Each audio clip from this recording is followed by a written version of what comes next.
அதிகமாக மழை பெய்யும், புயல் வரக்கூடிய வாய்ப்பு இருக்குன்னு சொல்லியிருக்கிறாங்க.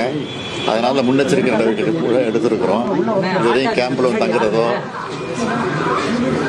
அவங்கள அப்புறப்படுத்துறதோ, கடலோரம் இருக்கிறவங்க, ஆற்றோரம் இருக்கிறவங்களை அப்புறப்படுத்துறதுலாம் இது வரைக்கும் ஒன்றும் இல்லை, இது வரைக்கும் இல்லை.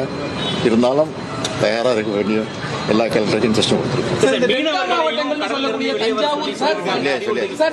தஞ்சாவூர், திருவாரூர், நாகப்பட்டினம் டெல்டா மாவட்டங்களில் தொடர்ந்து விட்டு பெய்யக்கூடிய கனமழையால பயிர்கள் பெருமளவு சேதம் அடைஞ்சிருக்கு சார். அது யார் சொல்றா? எதிர்கட்சி தலைவர் சொல்லிட்டு இருக்காரு. எதிர்கட்சி தலைவர் தொடர்ந்து சொல்லிட்டு இருக்காரு. அது தவறான செய்தி. அதுக்கெல்லாம் முன்னெச்சரிக்கை எடுத்திருக்கோம். கிடங்களை கொண்டு வைக்க முயற்சி பண்ணிக்கிட்டு இருக்கோம். இன்னும் கொஞ்சம் இருக்கு, அதையும் பண்ணிடுவோம். அந்த 2 நாள் அதையும் பண்ணிடுவோம்.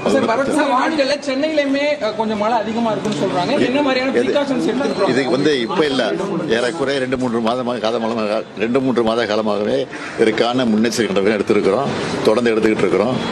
எந்த விதமான பெரிய மழை வந்தாலும் அதை சமாளிப்பதற்கு இந்த அரசு தயாராக